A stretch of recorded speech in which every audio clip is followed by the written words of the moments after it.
Before he will allow you to enjoy the privilege of the mountain. You want to see how we're going to act? In the valley.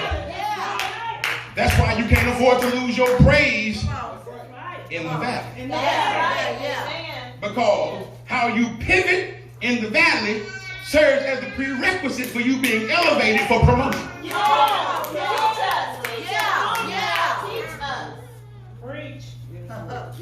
All right, so I'm cutting through the field.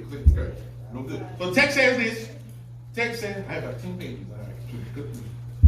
So text says, according to Ezekiel chapter 37, verse number 1, it says you need to be able to articulate your source. I got that. Because he says the Spirit of the Lord came upon me. Yeah. Brought me out. Yeah, God. In the Spirit, there it is, of the Lord. But just because you can articulate the source doesn't mean that you'll be able to dictate your course. That's right. That's right. You can praise him all you want to. Give him credit for it. But he is not what we call an ontological Santa Claus. All right. All right. Some folks still praising him in your situation. There are some situations he will not change. Because the objective is not to lift you above it, it's to take you through it. So my brothers and sisters, so what does he say? He says that you got to be able to articulate your source. You know, that doesn't mean you'll be able to dictate your course. But I'm through after I share this with you. Let me find my voice real quick. Last thing I want to share with you. Yes, sir. Just because you can't dictate to God where you'll serve, I want you to take a page out of Ezekiel's book. What Ezekiel begins to do after he has discovered that he can't dictate his course, he begins to, number 3, evaluate without remorse. Okay. No.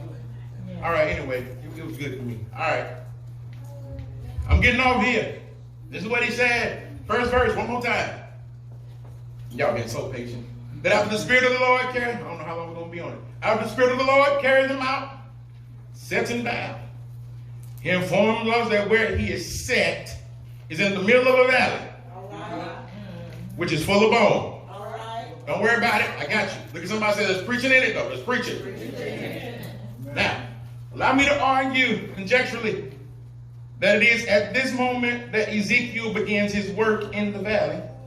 I submit it and I share it to you without apology. Now, you don't have to concur. You don't have to agree with me. But it's my conclusion that his work begins the moment he begins to assess this and appraise it for what it's worth. All right. Because not only is he shown a vision of what the nation of Israel looks like in the spirit, he then begins to conduct an intrinsic, intense, right? Intricate investigation of what it is exactly that he's been dropped in the middle of. All right. Okay. And that phrase, middle of the valley, in the Hebrew, y'all don't care, but I'm here to help you. It's suggestive of a few things that we should be mindful of in the event that we have been dropped in the middle of anything. All right. Check it out. If you've been dropped in the middle of anything, chances are that you are not a catalyst in that thing being created. Well. In other words, it was here before you got here. All right. Anything you're dropped in the middle of, probability points to it being created outside of your choice. Yeah. And when you hear somebody say the phrase, if you hear anybody say the phrase, they dropped me in the middle of it, All right. chances are that whatever they dropped them in wasn't good. All right. For real, think about it. You don't hear people saying stuff like, I got dropped in the middle of $10 million. Right. All right. Have you ever heard? I've heard of it. I got dropped in the middle of a great job. No. Yeah. Usually when you hear this terminology, it's usually associated with a mess that somebody else made. Right. But here's where I got happy here.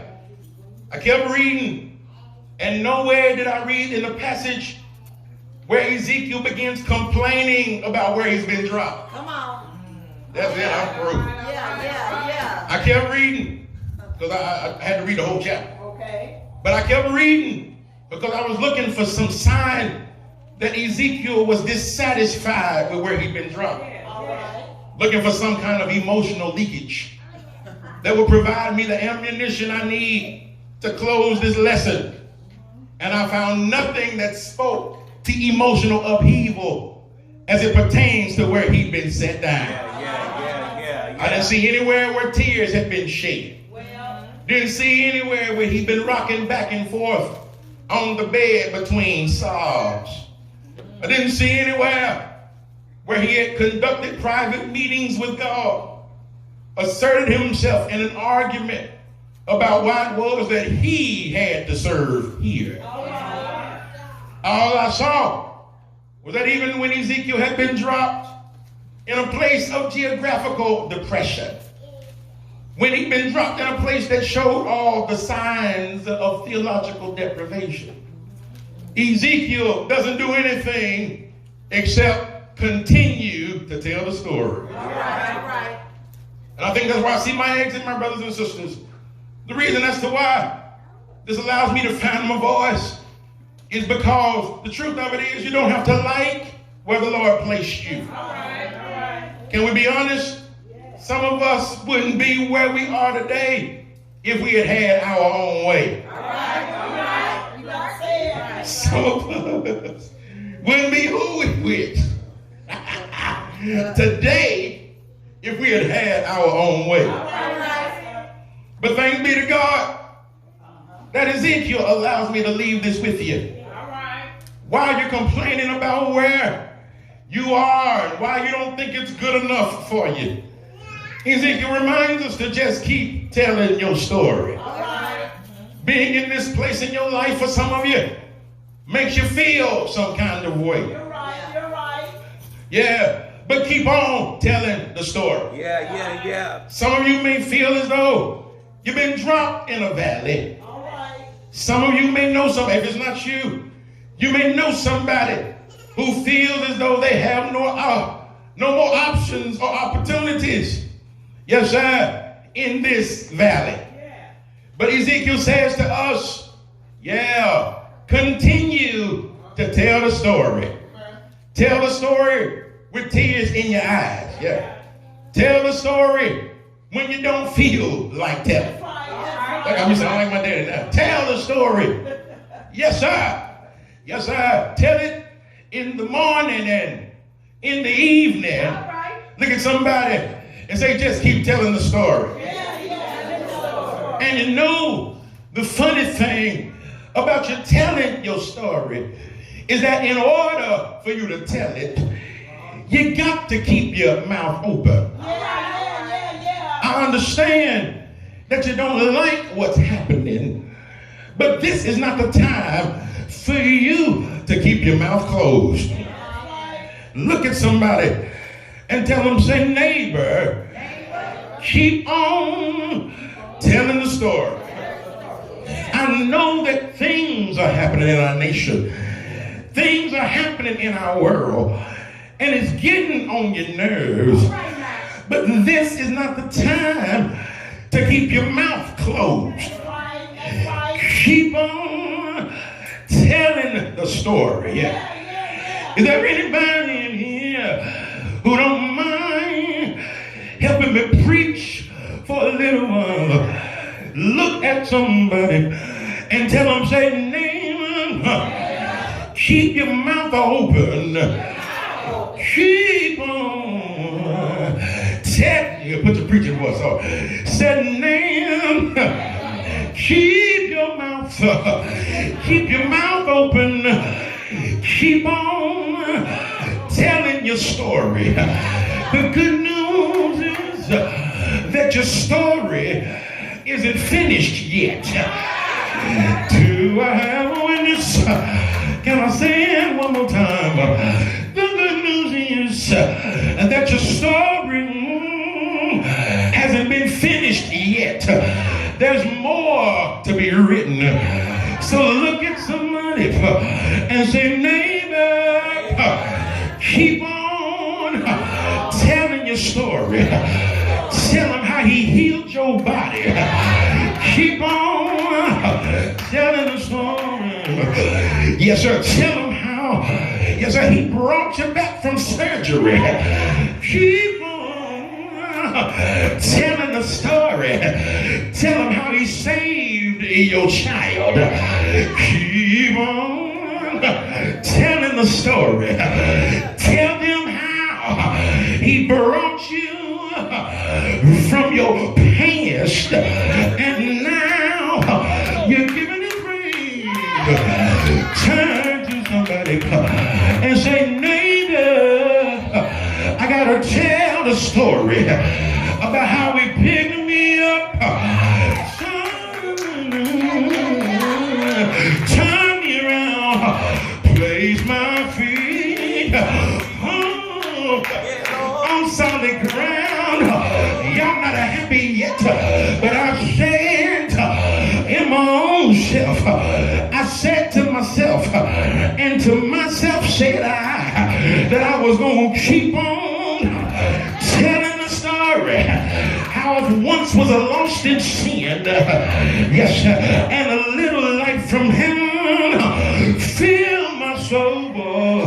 He bathed my heart in love, and he rolled my name above, and just a little talk with Jesus makes it all right. I gotta tell the story how I was sinking deep in sin, far from the peaceful shore, very deeply staying within, seeking to rise no more.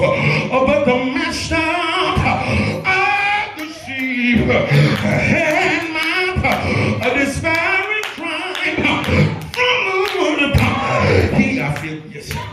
He lifted me and now saved, so safe in mine.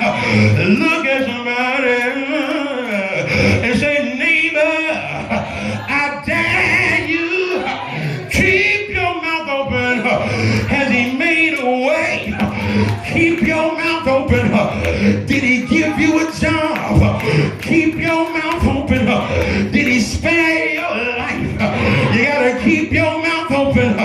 Is his grace and mercy following you? You gotta keep your mouth open. Is he protecting your family?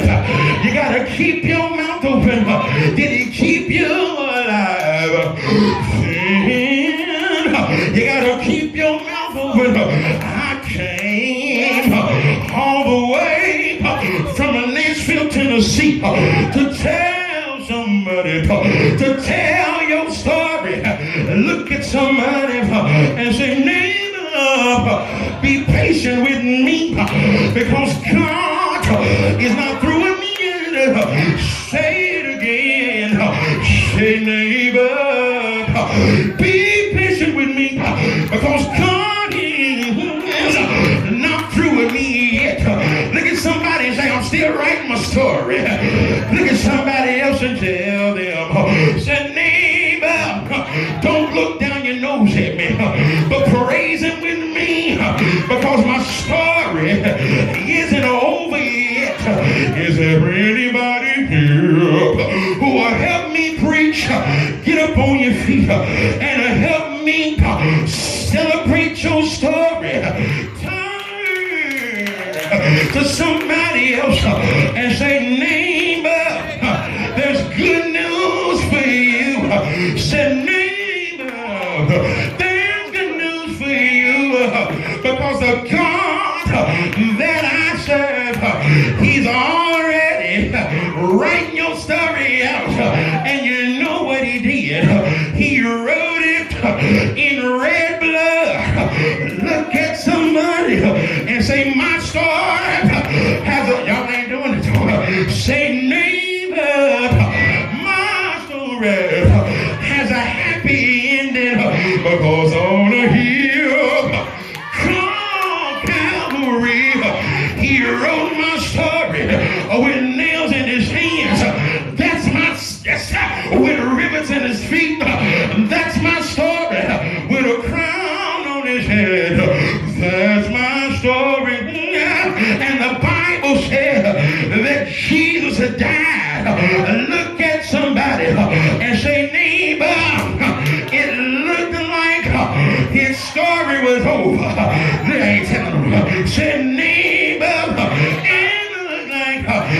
story, they had closed the book on him. They had written him off. Yes, sir. It looked like his story had ended, but let me hear you shout it. Let me hear you shout it early Sunday morning.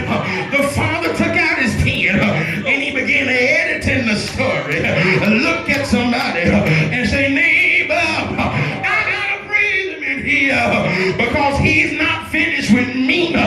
Y'all ain't happy though. Say, neighbor, he's not finished with me. If you know he got more in store, if you know you're coming out of the valley, shout it. Ain't he all right? Shout it.